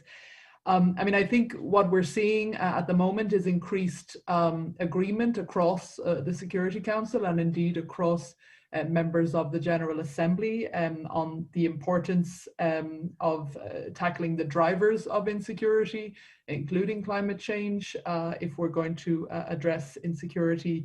And this is really at the core of the climate and security agenda. And as Katrine said, I have spent some years in the Horn of Africa, most recently in South Sudan, and I don't think I need to convince a group of government officials and diplomats based in Kenya and Kenyan citizens listening in of these kinds of links and of the major impacts that climate change is already having in terms of temperature, in terms of flooding, in terms of droughts, in terms of, as we would have seen in South Sudan, difficulties of finding grazing land for cattle, and the way in which these sorts of dynamics then put communities under even more pressure, and communities, already maybe affected by conflict, where, found that this was really exacerbated. So I think from a Horn of Africa perspective, it's not difficult to make that connection, and I think across the broader Security Council, we are seeing more and more recognition about this. But I think a really key thing for Ireland is, not just to think about, climate risk and insecurity, but also to turn the topic around and think about the possible peace dividends of climate action. And that's really what we are trying to sort of bring to the table. So in our role as co-chair of the Informal Expert Group in New York, we're working with the members, trying to see how we can build our understanding of the links between climate change and insecurity, but also what are some of the really good lessons that we can all learn from in terms of how climate action can lead to a sustainable peace. Really want to commend Kenyan colleagues for the focus that you're putting on this. We hear your voice on this loud and clear. in New York.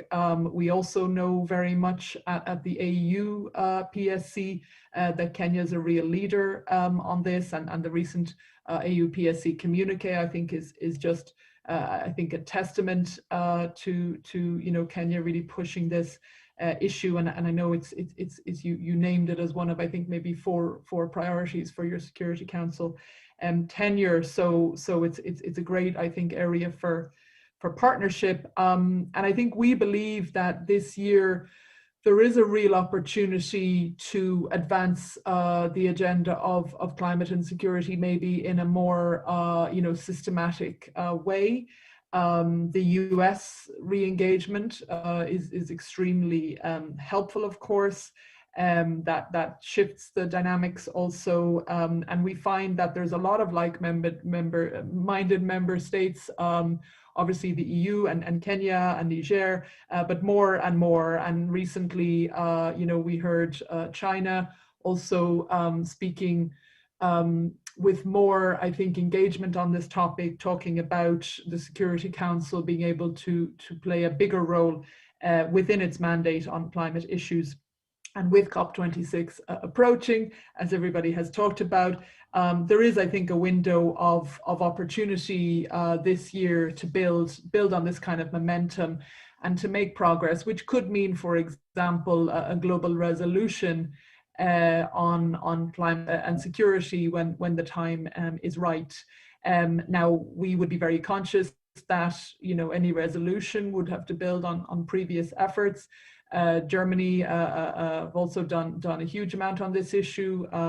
Swedish colleagues, of course, have been pivotal in establishing the climate security mechanism.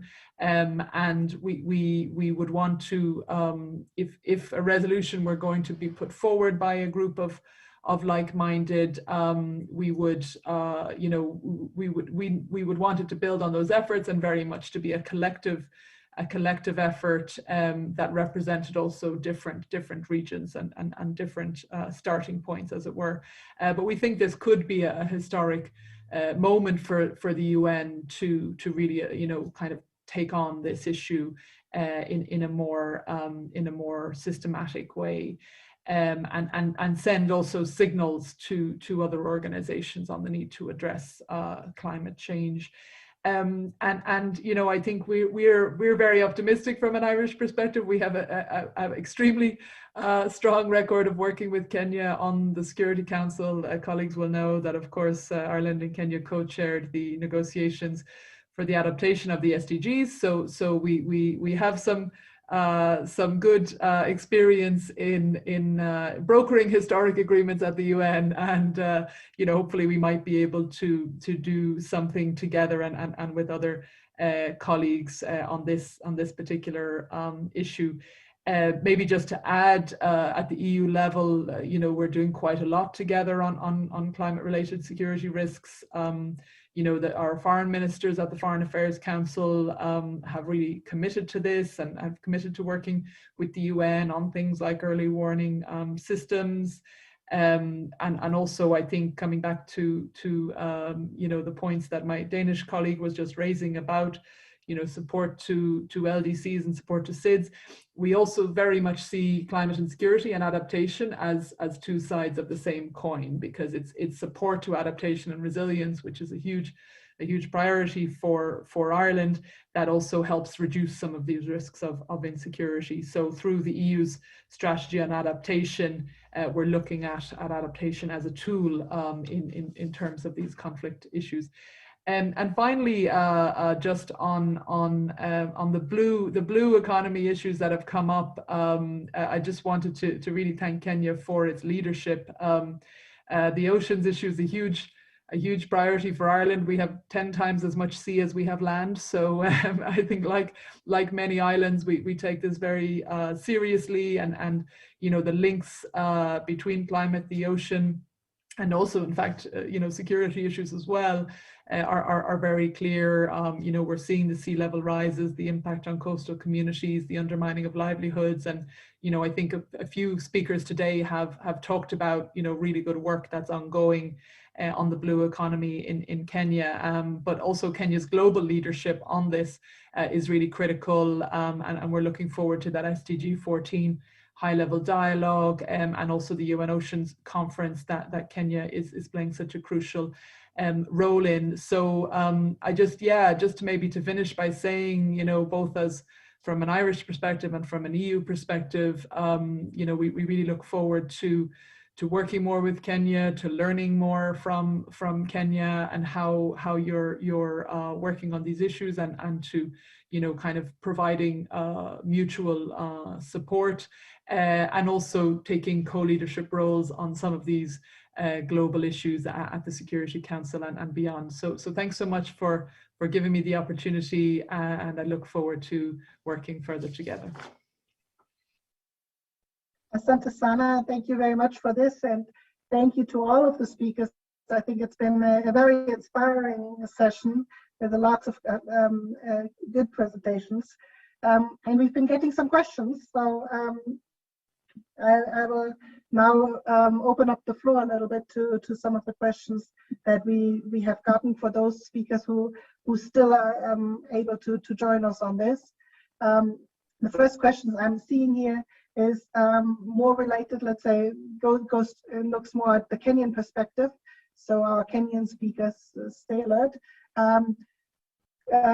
How do the efforts that we undertake now complement and fit into Kenya's green economy implementation strategy of 2016 that was developed obviously earlier? What are you doing now that complements that? Maybe CS, you would like to take a stab at that question? Yes, indeed. The green growth and employment strategy and action plan of 2016 to 2030 is a blueprint on how to green our economic development as we progress to a low carbon development growth trajectory. So a lot of it has been the implementation stage now, and it's one of our key documents, and both informing our post-COVID recovery strategy. It is also, as we developed our sustainable waste management strategy and policy and bill, a lot of the strategies and brilliant ideas and info. So it is a document. It is a document really that provides the implementation framework for the blueprints that we currently are working on, including actually substantially informing our climate action plan for 2018 and 2022, as well as our revised NDCs, and of course, it's a reference point, as I mentioned earlier. One of the documents we're referring to in our development of the various models under the long-term strategy. So it is a critical document in all that we are doing currently, yes. Asante, I think question number 2 still goes to you, but then after that it gets a little bit more varied. So don't fear that you're the only one who is now being targeted. Maybe this is because that's how the questions came in as the speakers started speaking. The second question is a bit more along the lines of climate change. Kenya, you've already have a national adaptation plan and a national climate change action plan. Are we duplicating the efforts or creating a parallel effort? No, not at all. Not at all. Mitigation and adaptation are not separate things. They are really two sides of the same coin. And as we talk about mitigation, and this obviously talks about a reduction of our greenhouse gases emission, but also we must talk about the climate impacts, how to deal with the consequences of climate change, which is real and is with us. And of course, understandably, for the longest time, the focus has been on mitigation. But if you look at it, I mean, for Kenya, for example, and Africa, our emissions really is about 0 point something percent, yet the effect is about 3% on our GDP. And Africa maybe 4, I think. So really, for us, we don't want to engage in sort of this dichotomy between mitigation and adaptation. I think it is one and the same. You cannot address one without the other. And when I talk about adaptation, that similarly implies community building, community resilience. So for us, it is not either or, it is both. And I think the 50-50 formula that is being discussed really to us makes a lot of sense.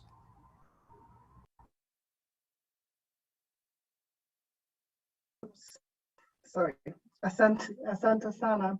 The next question I think I can open up a little bit more, and is actually a bit more philosophical, but still an interesting one. If digital will be essential for environment, should access to digital devices and being online be a new basic need? Anybody want to dare to answer?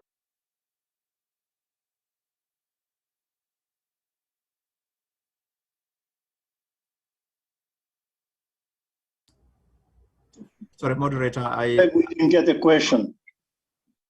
All right, repeat the question. If digital will be essential for the environment, should access to digital devices and access to being online be a new basic need or basic right, maybe?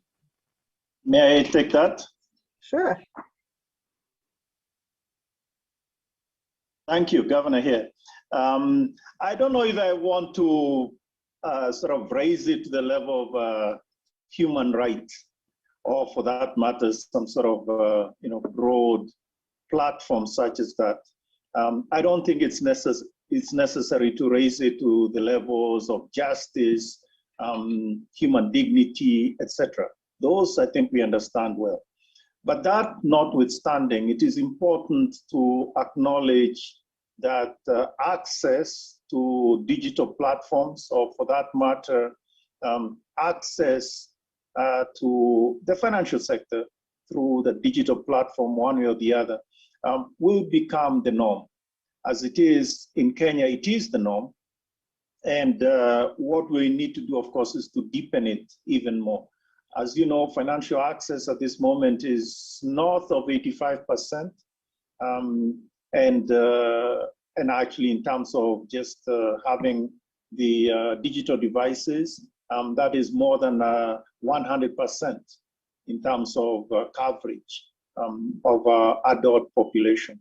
So I think the point here is this is a tool, this is an opportunity that is presented to us to achieve precisely what the questioner had in mind. But I think we need to look at it as a tool. At the end of the day, what is important is that people do have access to the financial sector. And as we say, from our perspective, the financing will really need to be green in the long run. But in one word, I think I would also add that really what we need to have is a more democratization of financial services. And with the platforms that we now have, I think we are on the way in that direction. Thank you. Just to sort of follow up with what the governor said, and I think speaking on the area of confidentiality of banking institute, but overall, and in our constitution, the right to access information is enshrined in the constitution. It's a right of every Kenyan to, of course, it is not an absolute right.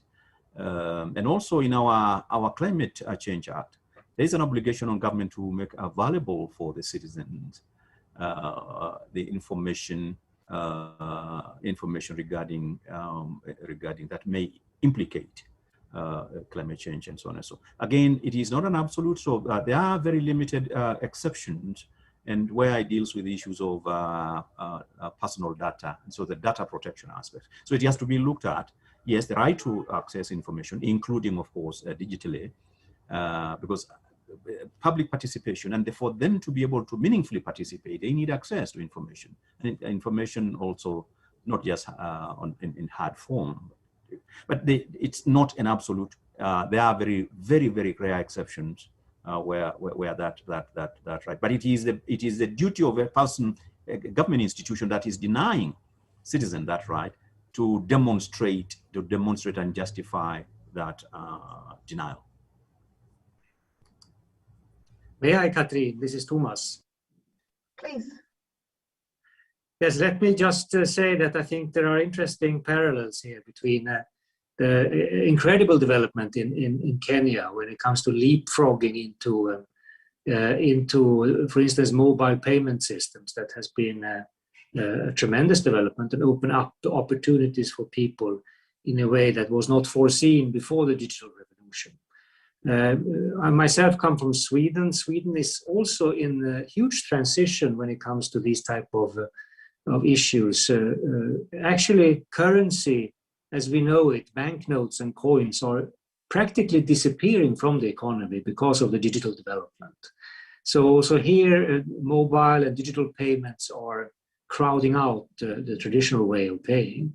This gives tremendous opportunities, but it also has challenges in both our countries, I guess, because access is not always equally divided. There can be a generational divide where people feel that they are coming a little bit further away from their opportunities. So I think you also need a conscious policy to see to that we spread the access and the knowledge to use digital instruments, not to create a digital divide within our society. So it's a tremendous development to follow, a good example for the rest of the world development in Kenya, but also challenges to see to that we really creates an environment where all citizens have access. Thank you.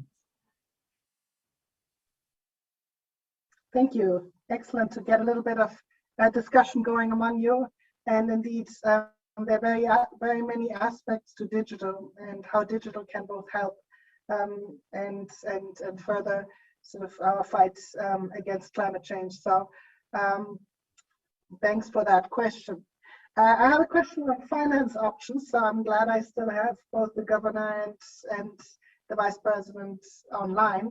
But also, I mean, others, please jump in. We've mentioned several innovative financing options, from the green bonds to climate fund, carbon offsetting, payment for ecosystem services, etc. Is there one that you would particularly highlight as relevant for Kenya as something that, or presenting a challenge for Kenya that we should maybe focus on in our continued work together to make sure we get it right? Okay, may I take that? Thank you. I think a key area is working with the SMEs, the medium and small and medium-sized enterprise, micro, small and medium-sized enterprises. Not because they are small from that perspective, that's not what is so attractive about them. But the attractiveness about them is really in terms of the numbers of people that are connected to them and at all levels.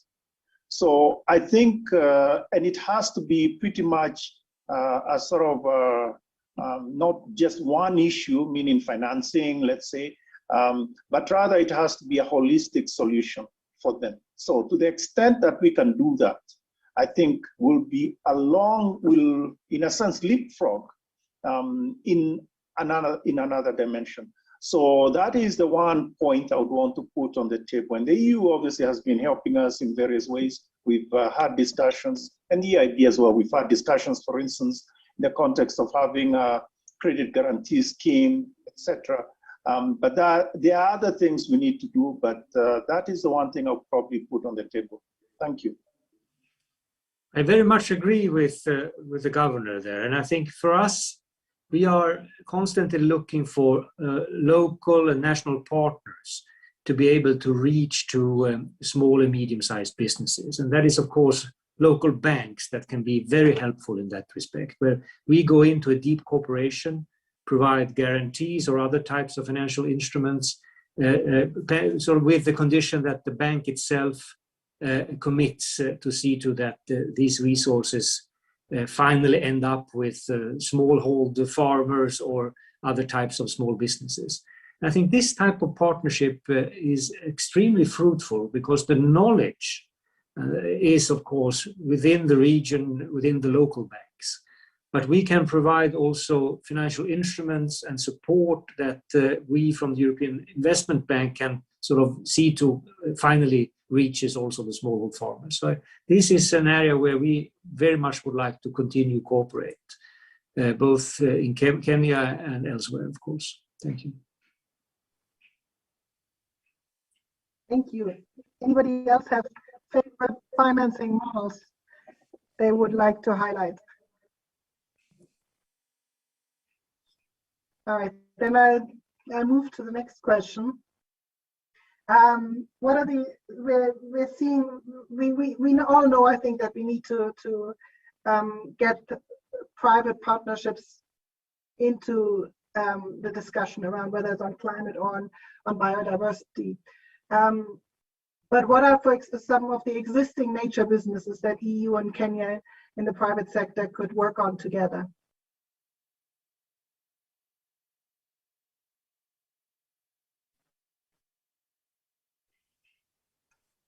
If I may, Catherine, I don't want to monopolize this discussion from the European side, but I see two areas with a lot of possibilities going forward. One is, of course, the greening of the economy, and I'm thinking foremost of renewable energy.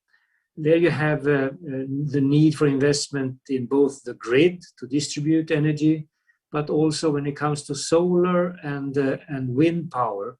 There's such a tremendous technological development we are in the middle of with reduced costs. And there I think we have great opportunities to work together. And connected to that, of course, the whole discussion on hydrogen going forward.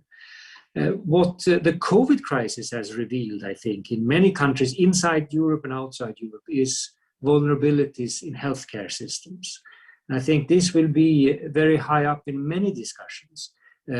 Also when it comes to countries in Africa, what are the most important investment in healthcare that we see ahead to see to remedy some of the weaknesses that we have seen in the system. Thank you.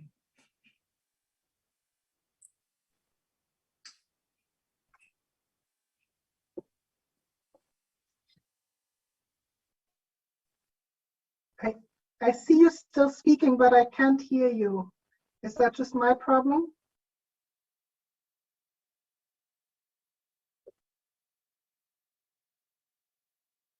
Okay, all right. Thank you very much for that. And anybody else wanted to discuss, to take that question, or shall I continue with the next question? I don't want to cut anybody off.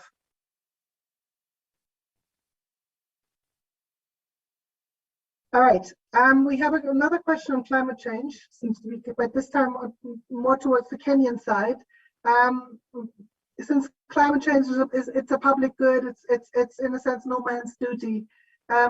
What is the government doing to curb down the drastic climate change, which is in itself is causing destruction of the healthy environment? This came from our KTN channels.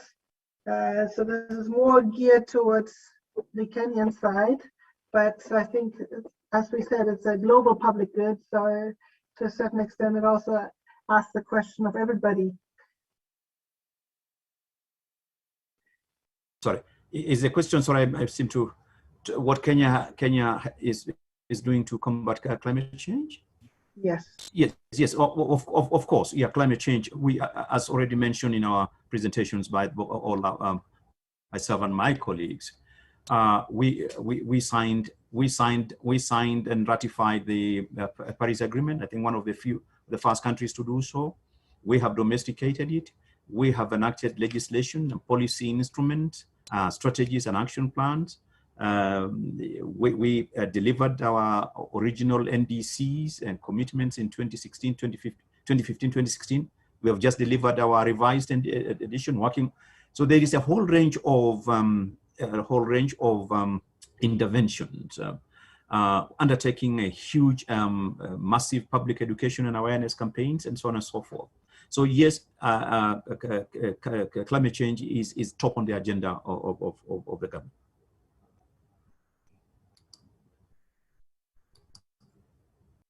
Thank you. And I think the fact that we have several climate envoys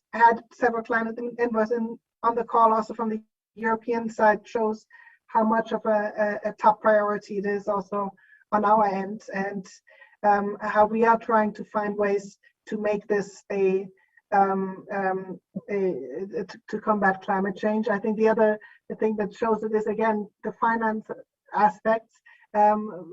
Many of the instruments that we have on the financing side are actually ways to internalize that public good, so that we do make and you have various ways of polluter pays, etc., that also feed into that, and making sure that we combat this effectively.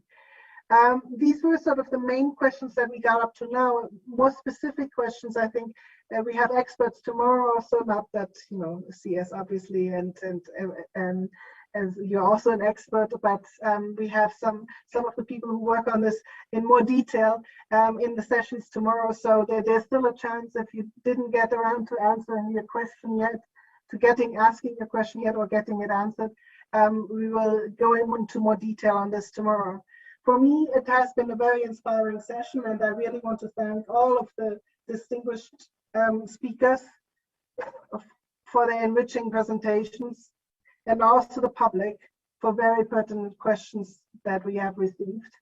I think today's session has set an excellent tone and provided very rich inputs to our conversation that will continue tomorrow at a more technical level, where we will have the opportunity to discuss the excellent ideas and policies in more details.